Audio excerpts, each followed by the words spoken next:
Nicki Minaj, people have tried to cancel her for so long, and it's only working now because her core fan base is actually like done with her. And I don't think she's going to recover from what she's doing.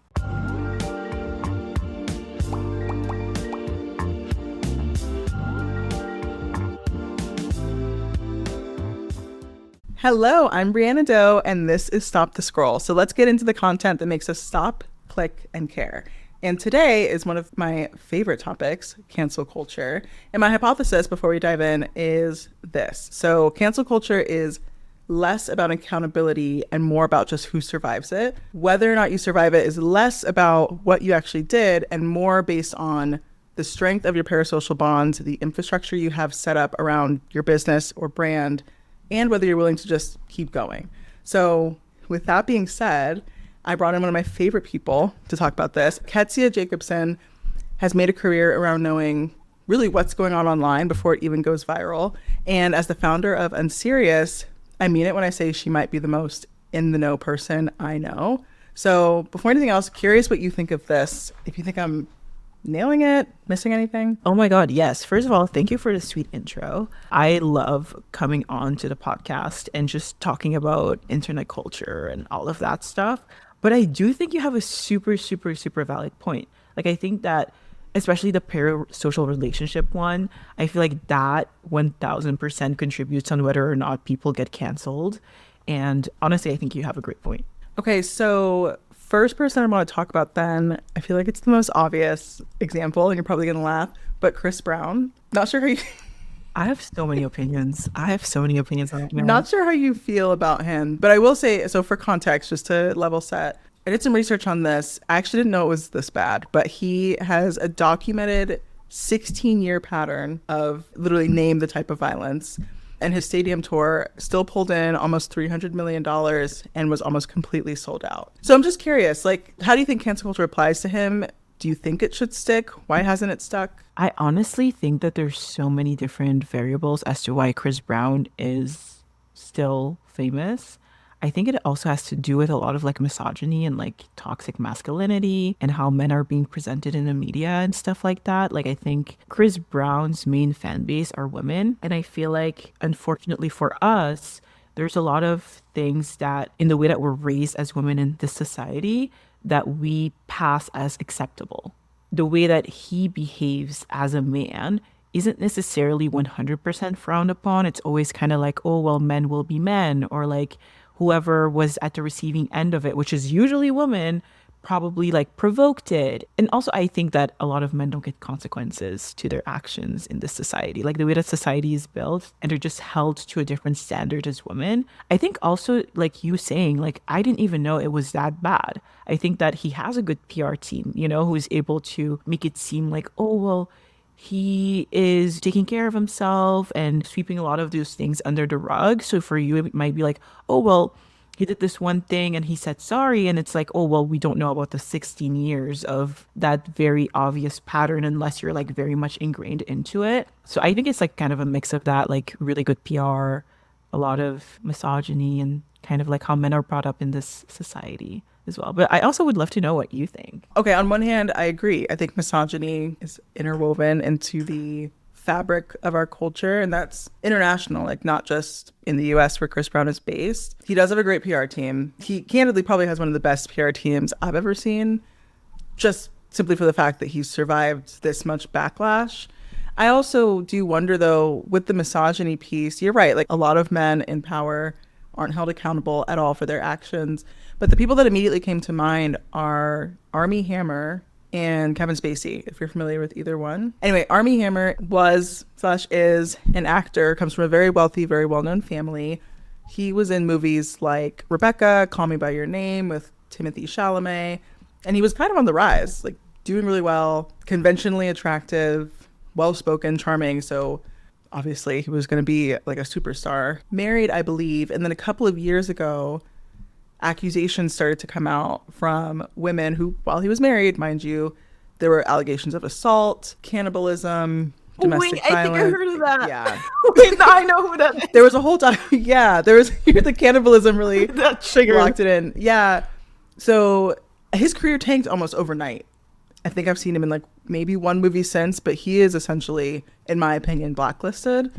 Kevin Spacey is the other example. Hard for me to talk about because I love House of Cards, if you ever watched it. But House of Cards was this extremely popular Netflix show. That, I would say, was one of his more recent pieces of work, but that went on for, I think, like 8 years. He was also in American Beauty, movies like that. Really famous actor, very prolific actor. Didn't have a cult following like Chris Brown, but just very prolific, had a very long career. Allegations of assault and rape, I believe, came out. And he hasn't really recovered. Like, he did this video in the midst of this cancellation of his called Let Me Be Frank, which was a play off of his character, Frank Underwood from House of Cards. That's so bad. Like, I'm sorry. Let's just play the video. I know what you want. Oh, sure, they may have tried to separate us, but what we have is too strong. It's too powerful. I mean, after all, we shared everything, you and I. I told you my deepest, darkest secrets.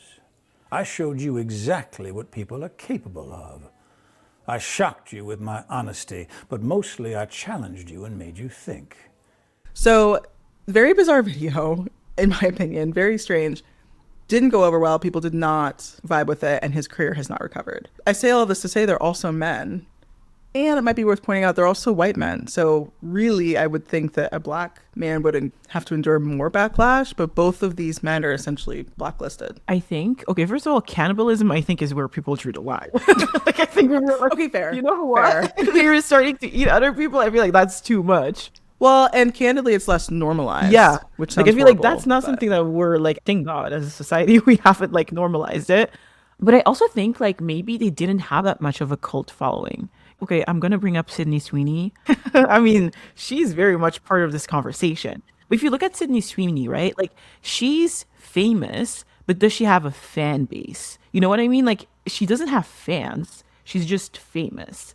And I feel like there's such a big distinction between, like, being famous and actually having a fan base. Because, for example, Chris Brown, people go and buy his stuff. Like, he has a fan base, you know? But Sydney Sweeney, no one supports her movies. Right now, she's suffering. Like, she's really like trying really, really hard to keep her career afloat. And I'm just wondering if those people that you mentioned, they just didn't have that strong of a fan base to begin with.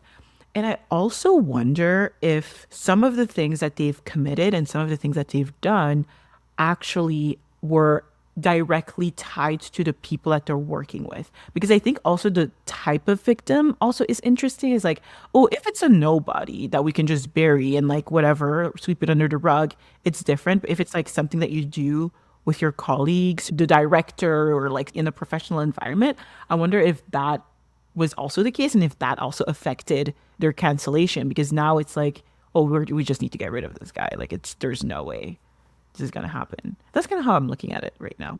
That's a good point. Harvey Weinstein comes to mind. I want to put a pin in Sydney Sweeney and make sure we go back to her because I think she's a really interesting case study. Chris Brown, I think your point about being famous versus having a fan base is interesting because, like I mentioned at the beginning, I do think a lot of it has to do with the strength of the parasocial bond. And Chris Brown, I will say, honestly, it was very hard for me to stop listening to. I started listening to him, I don't know, when I was like 12 or 13. His album, I don't remember the name, but it's the one where he's wearing that white hat. It was the first album my parents ever bought for me. I played that thing like crazy. And it felt like Chris Brown's music, like I grew up with it. Yeah. And so it felt like it was part of my high school experience and even my college experience. Kevin Spacey doesn't have that. Like Armie Hammer doesn't have that. It doesn't have to look the exact same. But, you know, even when I think about House of Cards, my dad, for example, loved that show. Could not care less when Kevin Spacey was canceled. Like, he just moved on with his life. Didn't think about him again. And so I wonder if that's even measurable, like what kind of fan base you need to have and how do you make them care about not just your music or your art, but you. I think like a lot of the examples that I'm thinking about whether or not they've been canceled, I think one of the main differentiators are the fact that they do have a fan base. Like, they genuinely have a diehard fan base. And that's why it's so hard to cancel them. Like, for example, even now, okay, I'm going to bring up another white woman, but Taylor Swift, for example, like she's going through the ringer, but is she ever going to get canceled? Like officially? I don't know, because she has such a diehard fan base. And I feel like if she's ever going to be canceled or even Chris Brown is ever going to be canceled. Or, for example, right now, Nicki Minaj is being canceled. The only reason she's being canceled is because it's coming from the inside. It's coming from their fan base actually like being done with them and like canceling them, because outsiders can't do that. Nicki Minaj, people have tried to cancel her for so long, and it's only working now because her core fan base is actually like done with her, and I don't think she's going to recover from what she's doing. I don't think she will either.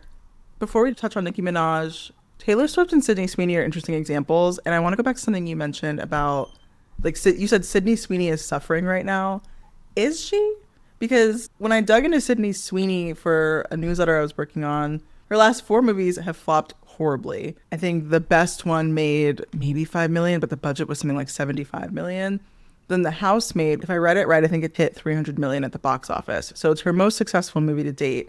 However, some would argue, including myself, that's not because of Sydney Sweeney. It's because of the built-in audience for the book. But is she suffering? Like, she's still landing brand deals. She had an American Eagle ad. I think, to your point, like, the idea of suffering is completely different for each person. I think that someone like Sydney Sweeney, I think she just wants to be famous. I don't think she cares to have like a fan base. You know what I mean? Like, I think she just likes fame and like attention. But I think from like her having to apologize for the American Eagle ad, you can tell that it was affecting her pockets, because before she didn't care. She was like, I stand by what I did and I don't care to explain it to anybody, right? But if she has to come out and apologize, it means that her pockets are hurting, and probably maybe some higher ups are like, hey, we don't really feel comfortable working with her because people are boycotting her movies. And also the thing too is like Amanda Seyfried? I'm pretty sure she pulled like half of that for like the movie that they're doing, right? Like people were like on the fence because they really wanted to support her. They didn't want to support Sydney Sweeney, right? And so I don't know if she's not capable of like bringing in the numbers that she needs to bring in, or she doesn't have like buying power. I think maybe that's why she was trying to appeal to like more like male centered ads, because she doesn't have a fan base. You know, she doesn't, like, if she had a fan base, and usually that fan base would be, you know, made out of women or something like that, they would write for her, they would buy whatever she's selling. But she has to resort to like appealing to the male gaze because, like, I don't think she has fans. I think she's just famous. You made me think of something else. So if she doesn't have a fan base, just has fame, then she's not worried about upsetting a fan base that follows her. And I think Taylor Swift, to your point, and Chris Brown are actually kind of, I don't want to say different sides of the same coin, because what they have done is a lot different. Like, Taylor Swift has not been accused of like violent acts or anything like that. But the level to which they're both untouchable, I would say, is pretty similar. So I'm thinking about this and about the Nicki Minaj example at the same time. And I think the thing with Nicki Minaj is every time that folks tried to cancel her before, I don't think it stuck because her fan base didn't feel betrayed. And in this political landscape, there is a deep level of betrayal that I don't think she's going to come back from.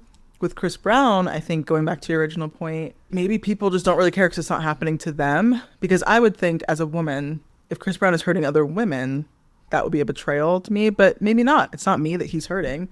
And Taylor Swift, whatever, I don't care. She's not offending me. I think like just now people are starting to be a little bit against Taylor Swift.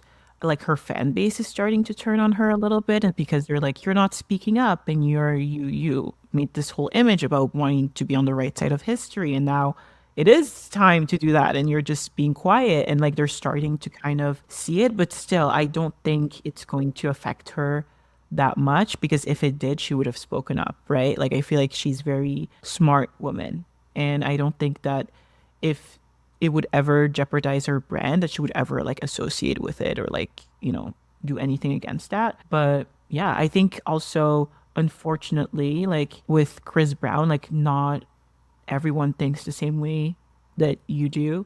It's just like the way that we are conditioned as women, I think, in this society is like you sometimes tend to find excuses, or you don't really care about whether or not someone else got hurt. It's sad, but it's just kind of how things are. That's why we have the whole trope of like male-centered women, right? If those women are like male-centered, they're not going to care about another woman's suffering, you know? Unfortunately, I don't like to bash women because I love women, but I feel like in this scenario, I'm talking about a very specific type of woman that I personally would never associate with. Yeah, I think that's fair. I do wonder too how many of the women who continue to listen to Chris Brown, be it right, wrong, or indifferent, how many would consider themselves male centered? Oh, no one does And that. if there are any, some people I think own it, right? I think that the people who own it are people who are on the other side of it. They're like, oh my God, I can't believe I was like that. Mm. But I don't think someone's going to be like, I am male centered. I think Okay, valid. you know, That's true. I think That's that's true. kind of a behavior that you notice and you're like, oof, maybe not. Yeah, that's a good point. Okay, so then going back to the Nicki Minaj example, because I would actually love to talk about this one. First of all, yikes.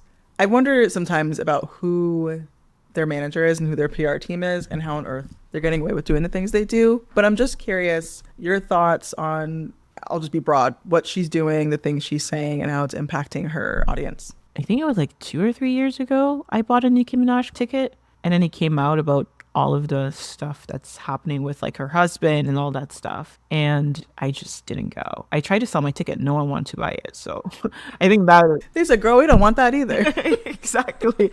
So that's my stance. I was like, I really, really liked her music. Like she was in my top artists, Spotify, but I think, oh God, I have so many things to say, like in terms of like how I feel about how she's behaving, but such a lack of integrity to me. Like the way that I look at it is a lack of integrity. It's kind of like biting the hand that feeds you. You know what I mean? Like you've built an entire career around like queer people and people of color and all those things, and they've made you who you are. Like you have had the success that you had because of it. To me it's kind of like equivalent to like selling your integrity or selling your soul. Or maybe she always felt this way and she was just hiding it behind her brand to like get whatever she needed, and then now she's just showing her true colors. That, and on top of the type of people she surrounds herself with, I think says a lot. Who she's married to, and being literally a pedophile. There's so much wrong with this woman. They're literally everything. It's like, pick a struggle. Pick a struggle. You cannot like just check everything off, and she just checks everything. It's Right. crazy. Yeah, I do think who you surround yourself with is a reflection of you. And I think it's pretty obvious what kind of person she is. I do think she lacks integrity. I think even beyond that, that's also probably a big part of why this cancellation, I'm going to predict that it will stick. Because you did get to where you are on the backs of people of color, Black women, queer people. That's literally how you got as rich as you did. You can say it was something else, but it wasn't. And so to then turn around and inflict this level of betrayal onto your audience, I think that sums it up. I feel like I'm just throwing people out there, but then that makes me think of Kanye West. Like he just issued that apology. But I also feel like when I see a comment section about Kanye West, it is very divided. I feel like the Black community is extremely divided about Kanye West. Some couldn't care less about the things he does. Whatever, his music's great. I love College Dropout, whatever the argument is. The other half is like, I'll never forgive him, etc. In theory, like you could argue that he also lacks integrity, and it's the same issue as Nicki Minaj. 1000%. But I completely forgot his Trump phase. Just like popped back into Yeah. my head. I'm like, wait, we Yeah. glossed over that way too quickly. We Now that did. I think of it, he literally did the same thing, but I think that's why he issued the apology. Like, isn't his album coming out like, and all of a sudden he's like apologizing? I feel like it's always interesting to see when people do certain things, and also I have a hard time with like people who do like apologies via like a written letter. That could be written by anybody. Like sit down and have a live chat and give people the opportunity to have a discussion with you, because you put a letter out. You don't have to read the comments. You don't have to like look people that you betrayed in the face or in the eye. You can just like get this letter written, post it, and you're still sleeping the same in your big mansion. You know what I mean? And there's no level of accountability. I don't think that he is surrounded by people who would hold him accountable. I'm kind of going a little bit left, but it's going to make a point.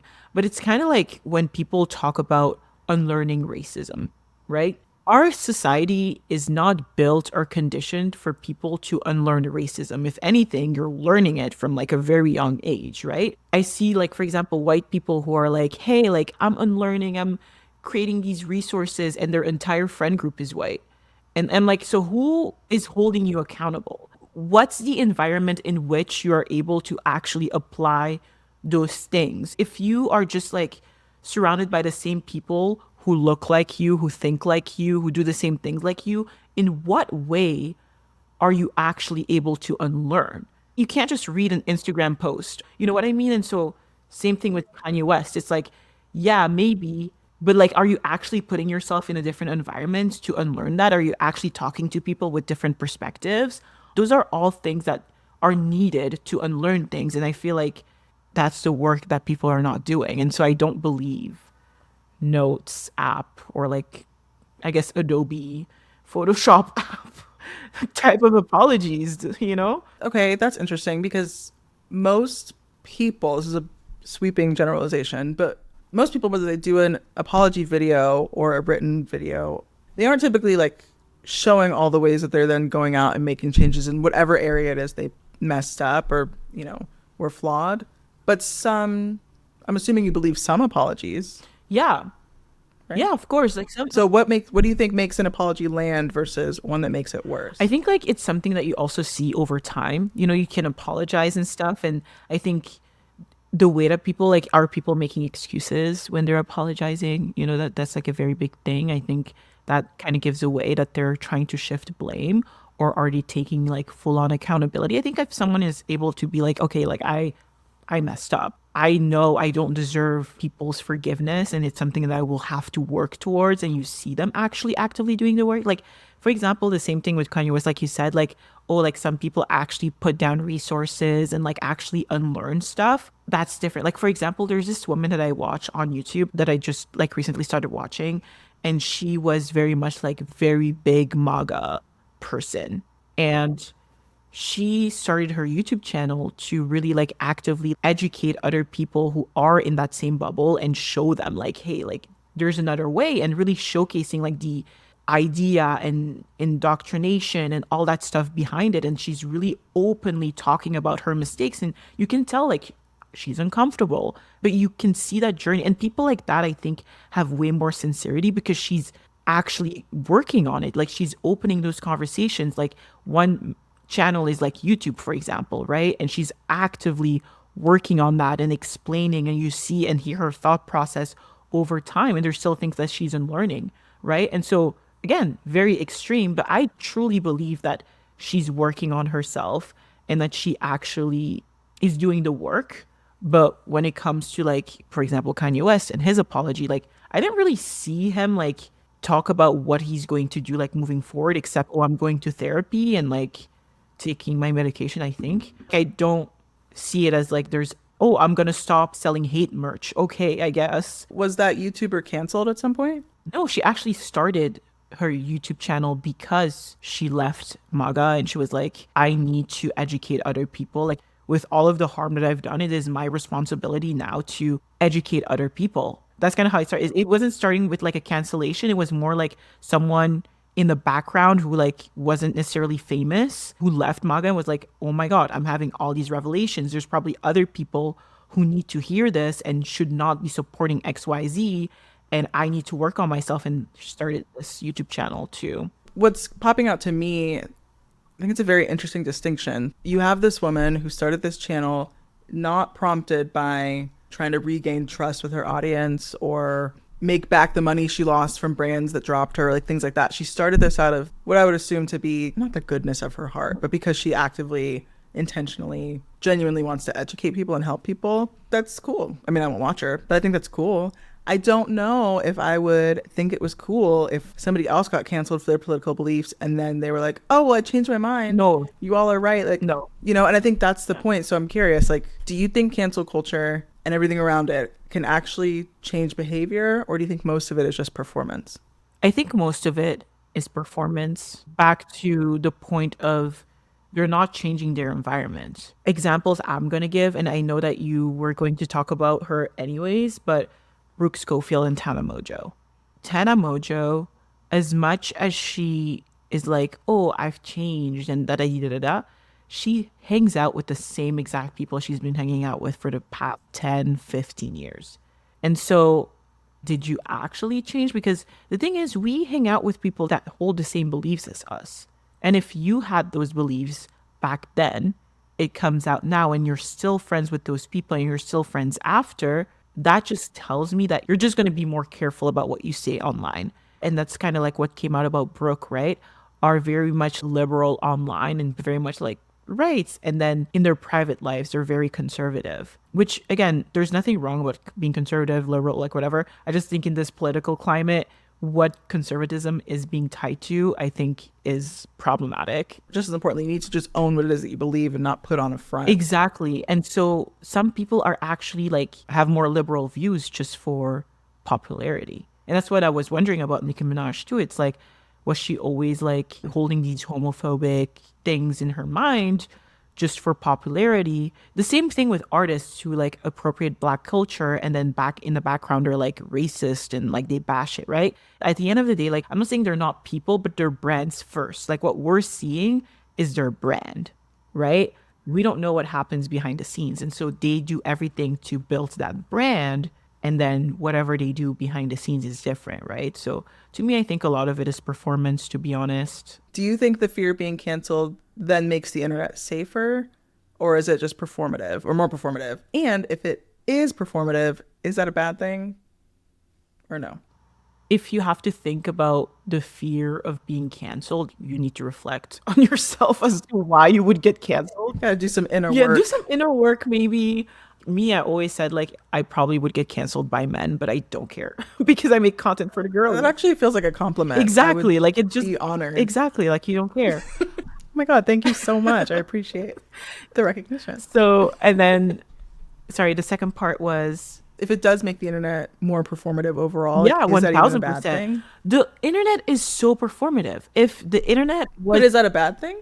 well, in some way, like for example, when we talk about politics and how voting turned out, everyone was liberal on the internet. Everyone was talking and doing all these things for engagement.